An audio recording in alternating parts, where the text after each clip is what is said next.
Welcome into your PFF draft recap. Steve Palazzolo here with Sam Monson. We're going to do a quick recap, Sam, of the main storylines in the draft. But if you're just watching this video for the first time, go down and hit that subscribe button because we're going to go team by team, all 32 teams, with an in-depth review of each one of their drafts. But we got to start with, at the top of the draft, is it a victory lap for PFF or is it too soon for that, with Baker Mayfield going #1 overall to the Cleveland Browns? Well, it's at least a nice bit of vindication for the moment. Somebody else in the NFL thought that Baker Mayfield was also the #1 player in this entire draft, the one guy that you would start as a franchise quarterback if you had a choice between 5 first-round quarterbacks, as the Browns did. So the Browns have tied their wagon to Baker Mayfield as well. Now we've just both got to be right. Yeah, we both do have to be right. Hopefully on the field he does prove it as well. We had him going to the Browns, though. We had been suggesting that since October, and on draft day we finally heard the rumors that they were actually going to do it. I like the pick, obviously. He was our top guy. We're not going to break down every reason why we love him other than he crushed the PFF system. Go check out all the numbers in the PFF draft guide. It's all part of Edge or Elite, either package, whichever one you have, 365 days of access. It explains why we love Baker Mayfield. But by all accounts, the New York Jets also had Baker Mayfield as their top quarterback, and he was going to be their guy until Sam Darnold fell to them at 3. And the only reason why Darnold fell at 3 is because the New York Giants took Saquon Barkley at #2.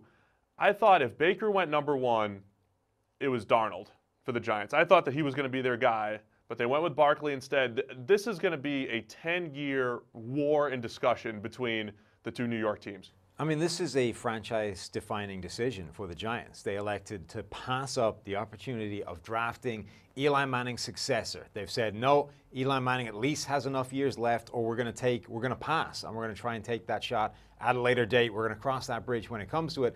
Instead, we're going to take the guy that we think is a generational talent at running back. The kind of draft community is fairly firmly divided as to what they think of Saquon Barkley, with some people thinking he is a virtually flawless prospect, a near-perfect player, a generational running back, and others saying, nah, I mean, he's good, and he's good in the right area as a receiving back, but is that valuable anymore? And he surely is not good enough to be worth taking over a franchise quarterback. So it's a big decision for the Giants, and for the Jets, it couldn't have landed any better. They got the guy that sounds like may have been #1 on their board the entire time, but they probably didn't think was going to wind up at #3, and they didn't have to do anything beyond that initial move to make it happen. Yeah, because if the Giants take Darnold, who we really do believe in, the Jets are there probably deciding between Josh Rosen, maybe even Josh Allen, trying to find their quarterback. Darnold's the #2 QB on our board, so I thought the Jets got a steal there. So, hey, they stumbled into it, but it worked out pretty well. But that's one of those back page battles that's going to be going on forever. Barkley's career versus Sam Darnold's career, that's going to be a story forever. And maybe even worse is in year 5 of Saquon Barkley's career, that 5th-year option that you get, and he's making about $18 million, which is just an insane amount of money for a running back. This could have come back to bite in a couple of years. And the thing is, it had knock-on effects all the way down the draft, because Denver and Buffalo had a trade in place for #5, assuming that there would be a quarterback there to take. But when the dominoes fell the way they did, suddenly Bradley Chubb was on the board for Denver. And this was a scenario that they hadn't envisaged before. Rescinded the offer, said, actually, you know what, we're good. We're handing in the card for Bradley Chubb. Now Buffalo's got to scramble to make another trade happen to come up and get their guy, eventually make it happen and go up and get Josh Allen. Then Josh Rosen starts to slide, and that enables the Arizona Cardinals to come up and get their quarterback. So the quarterbacks all did end up going relatively high in the draft, but it was a scramble for a lot of teams to make it happen given the order in which they started to fall. That was part of the fun of the entire draft. We have Allen going to Buffalo. He's got that nice cold weather to throw in with that cannon for an arm. There's only one guy that could throw the ball through the cold winds in Buffalo, and they got their guy. So Allen, we don't hate Allen, but we did have him as more of a late first, early second round player just because he's got so much room to improve. He has the cannon for an arm. He's got the spectacular plays outside the pocket, but a guy who graded about 73 overall in the PFF system last year after about an 86 grade in 2016. We're talking about just a big question mark, but the Bills had to go up and get their guy, and they're going to do their best to build around Allen. Yeah, I mean, like you said, we don't hate Josh Allen. We just think there's a lot more flaws there than people are willing to deal with, or at least think that the chances of repairing all those flaws are a lot slimmer. And the thing with Allen is you just have to understand what he is and how best to get the most out of him, which is if you're going to get a quarterback like that who is fundamentally inaccurate, and, you know, we need to accept that because even if you ignore the completion percentage stuff, completion percentage can be warped by a variety of outside factors, the number of screens you're throwing to, your supporting cast, how good those receivers are.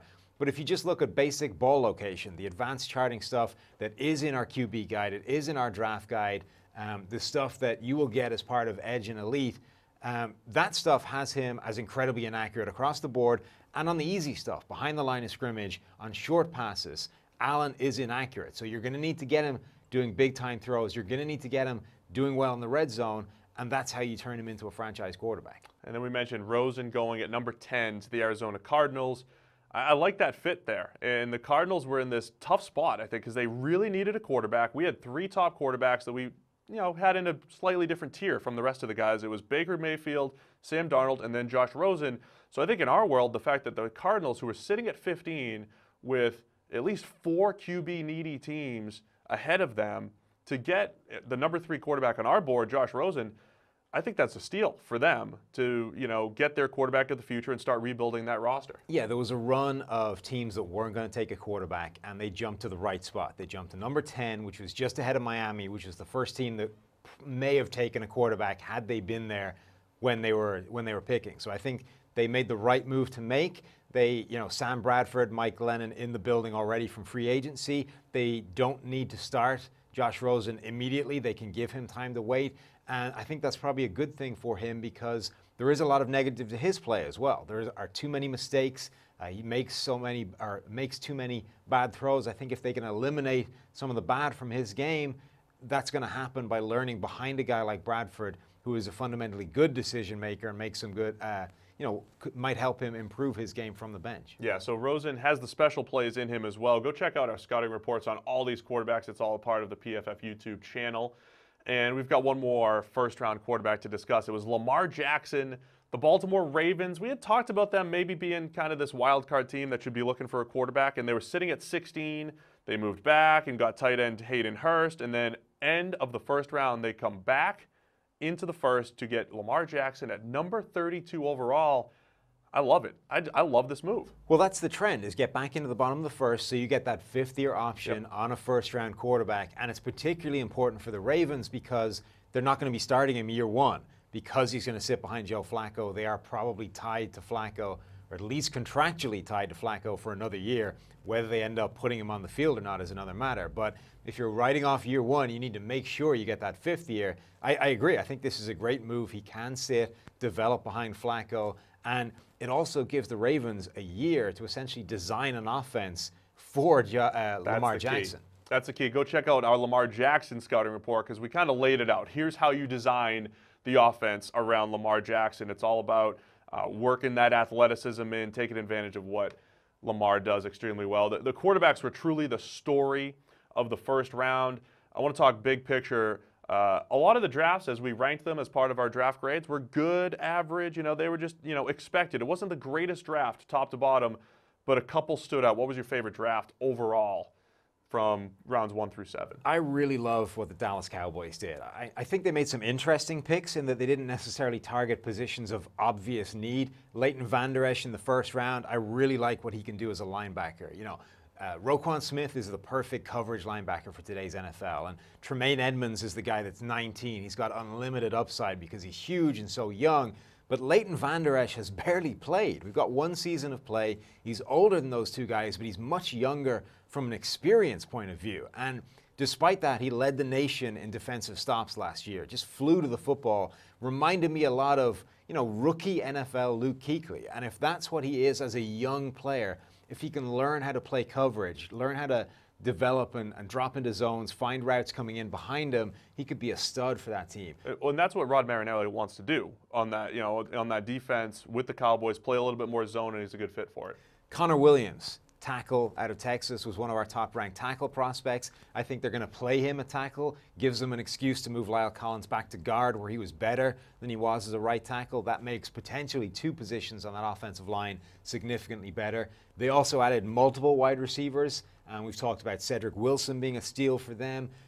Michael Gallup was one of the PFF stars as a mid-round guy. And then Mike White, one of our sleeper prospects as a quarterback, might make a nice backup for them down the line. Yeah, definitely one of the better drafts in Dallas. I'm going to say my favorite, though, was the Green Bay Packers. Because if I told you going into the draft that they could get our number 1 corner, our number 4 corner, and in that mix, secure a first-round pick for next year, I mean, that you win the draft already. And that's what they did. They got our number 1 corner they got in the 2nd round. That was Josh Jackson out of Iowa. He fell just a little bit, maybe more of a zone corner. Maybe the NFL didn't love him for every scheme, but so productive, unbelievable season in 2017.